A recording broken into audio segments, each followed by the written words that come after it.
था ये जो पूछा गया था। टोक्यो 2020 की भारतीय ओलंपिक टीम के आधिकारिक गीत के संगीतकार कौन हैं? तो कौन थे? मोहित चौहान जी थे।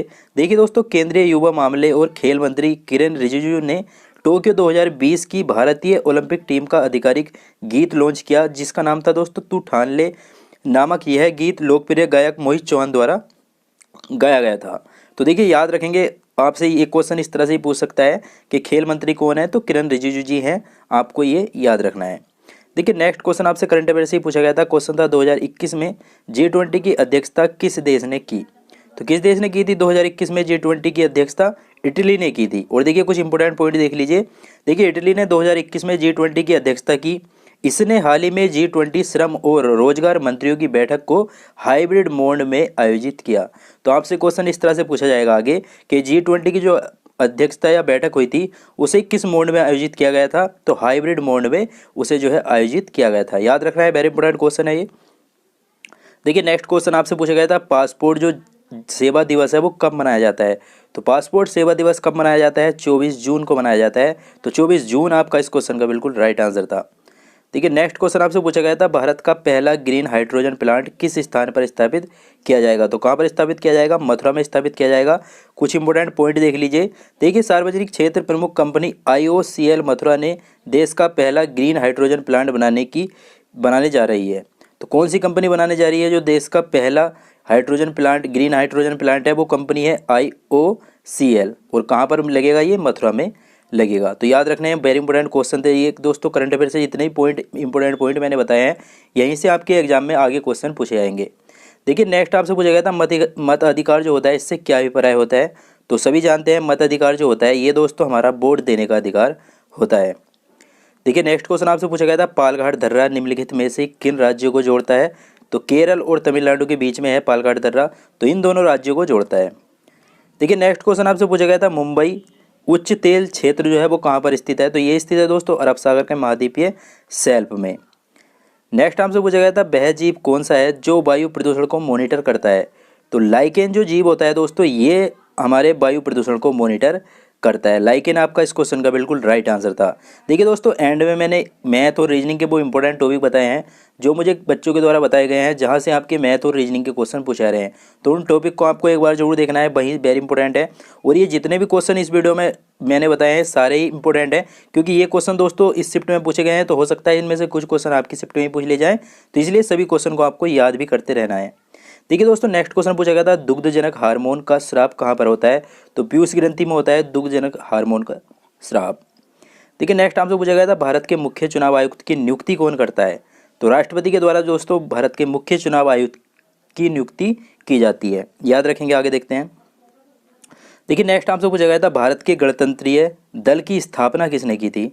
तो डॉक्टर BR अम्बेडकर जी ने की थी भारत के गणतंत्रीय दल की स्थापना। देखिए नेक्स्ट आपसे पूछा गया था, नूरजहां का असली नाम क्या है? वेरी इंपॉर्टेंट क्वेश्चन है और ये क्वेश्चन प्रीवियस एग्जाम में काफी बार पूछा जा चुका है। तो नूरजहां का असली नाम क्या था? मेहरुन्निसा था।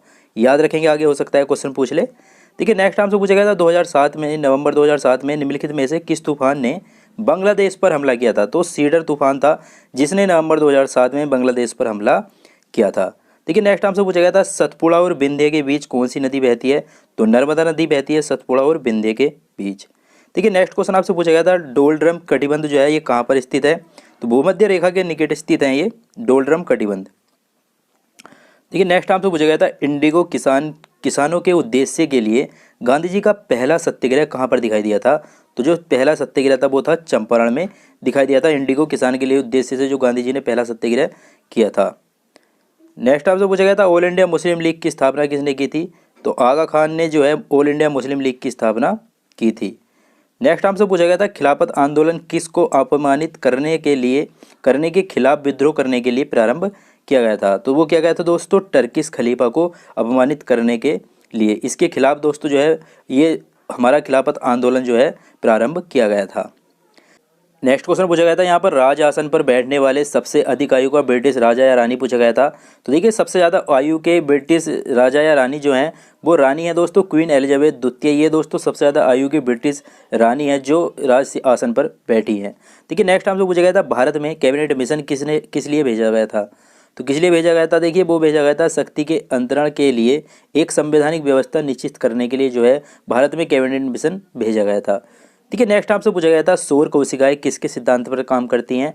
तो किस सिद्धांत पर काम करती हैं? प्रकाश वोल्टे प्रभाव पर जो है सौर कोशिकाएं काम करती हैं।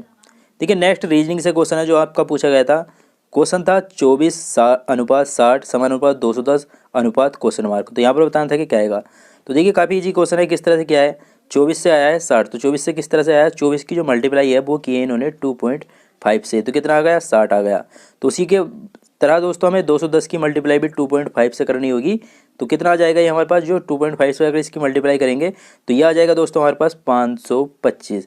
525 कैसे आएगा? अगर दोस्तों आपसे 2.5 से मल्टीप्लाई करने में टाइम लग रहा है तो आप क्या करें, 210 की मल्टीप्लाई 2 बार करें, कितना हो जाएगा 420, और फिर 210 का आधा करके इसमें 420 में ऐड कर दें तो कितना हो जाएगा, ये हो जाएगा 105, और 105 अगर हम 420 में ऐड करते हैं तो 525 बनता है। तो आप इस तरह से भी कर सकते हैं। तो राइट आंसर जो था आपका वो था दोस्तों 525। आगे देखते हैं। ठीक है, नेक्स्ट भी रीजनिंग से ही पूछा गया था। क्वेश्चन था 36, 34, फिर 30, फिर 28, फिर 24, फिर क्वेश्चन मार्क। तो बताना है कि आगे क्या आएगा। तो देखिए एक सीरीज चल रही है, इसको पूरा करना था। तो चलिए देखते हैं। देखिए आपको दिख रहा होगा डिफरेंस कितने का है, यहाँ पर 2 का है, उसके बाद 4 का है, फिर 2 का है, उसके बाद फिर 4 का है। तो आपके क्या होगा, पहले 2 का, फिर 2, फिर 4 का, फिर 2 का, फिर 4 का। तो आपके क्या होगा, आपके 4 का क्या था तो 2 का करना होगा। तो 2 का डिफरेंस करेंगे, 24 में से 2 को माइनस कर देंगे तो 22 बचेगा, और 22 ही जो था दोस्तों इस क्वेश्चन का हमारा राइट आंसर हो जाता। नेक्स्ट क्वेश्चन पूछा गया था QAR RAS SAT TAU, और यहाँ पर था क्वेश्चन मार्क। तो यहीं पर बताना था कि क्या आएगा। तो देखिए किस तरह से हुआ है ये। Q से आया है R, Q का कोड कितना होता है 17 होता है, R का कोड होता है 18, फिर R से आया S, S का कोड होता है 19, और S से आया T, T का कोड होता है 20, यानी कि एक एक सभी में ऐड हो रहा है यहाँ पर। तो आगे भी देखते हैं आगे क्या हो रहा है। आगे दोस्तों यहाँ पर भी अगर हम एक एक ऐड कर दें T से तो हमारे पास U आ जाएगा। तो U यहाँ पर इस तरह से आ गया। उसके बाद A को तो सभी में इन्होंने ऐसे ही रहने दिया है सेम, तो यहाँ पर भी A ऐसे ही रहेगा। उसके बाद आगे देखते हैं। देखिए R का कोड 18 होता है, फिर S का 19 होता है, एक ऐड कर दिया, फिर 19 से आया T यानी कि 20 आ गया, और फिर U एक ऐड करके 21 आ गया। तो उसके बाद एक ऐड करेंगे तो 22 हो जाएगा, और B आ जाएगा। जो 22 कोड होता है वो B का होता है। तो राइट आंसर जो था इस क्वेश्चन का वो था UAB। तो राइट आंसर आपका ये हो जाता। ठीक है, नेक्स्ट दोस्तों मैं आपके लिए मैथ और रीजनिंग के जो इंपॉर्टेंट टॉपिक हैं जहाँ से कैंडिडेटों के द्वारा बताया गया है कि इन टॉपिक से क्वेश्चन आपकी परीक्षा में पूछे जा रहे हैं लगातार। ठीक है, दिशा संबंधी आपके 2 क्वेश्चन पूछे गए हैं इस शिफ्ट में। लाभ हानि के 2 क्वेश्चन देखने को मिले हैं। अनुपात समानुपात से आपका 1 क्वेश्चन पूछा गया था। सिंप्लीफिकेशन से आपके 2 क्वेश्चन पूछे गए थे। और देखिए कथन निष्कर्ष से आपका जो है 1 क्वेश्चन पूछा जा रहा है। ब्लड रिलेशन से 1 क्वेश्चन पूछा गया था। आयु संबंधी आपका 1 क्वेश्चन पूछा गया था। प्रतिशत से 2 क्वेश्चन पूछे गए हैं, और चाल, दूरी, समय, कार्य, इन सब से भी 1 क्वेश्चन आपकी परीक्षा में जरूर देखने को मिल रहा है। देखिए 2 क्वेश्चन आपके साधारण ब्याज और चक्रवृद्धि ब्याज, यानी कि 1 क्वेश्चन आपका साधारण ब्याज से और 1 क्वेश्चन आपका चक्रवृद्धि ब्याज से पूछा गया था। तो ये सभी दोस्तों इंपॉर्टेंट टॉपिक थे मैथ और रीजनिंग के, जहाँ से आपकी परीक्षा में लगातार क्वेश्चन पूछे आ रहे हैं। अब देखिए दोस्तों आज की इस शिफ्ट के तो मुझे इतने ही क्वेश्चन मिल पाए थे। तो उम्मीद करता हूँ दोस्तों आपको वीडियो पसंद आया होगा। अगर दोस्तों आपको वीडियो पसंद आया तो इस वीडियो को एक लाइक जरूर कीजिएगा। लाइक करने से दोस्तों हमें मोटिवेशन मिलता है आपके लिए आगे वीडियो बनाने का। और देखिए दोस्तों वीडियो को ज़्यादा से ज़्यादा शेयर करिए अपने दोस्तों में, ताकि उनकी भी थोड़ी सी हेल्प हो जाए। और जो भी लोग दोस्तों चैनल पर नए हो, चैनल को सब्सक्राइब करके बेल आइकन को ऑल पे प्रेस कर लीजिएगा, ताकि फ्रेंड आपको SSC GD कांस्टेबल एग्जाम की जब भी एनालिसिस वीडियो आए उसका नोटिफिकेशन आपको सबसे पहले मिल जाए। तो चलिए दोस्तों मैं मिलूंगा आपसे नेक्स्ट वीडियो में। तब तक के लिए जय हिंद, जय भारत।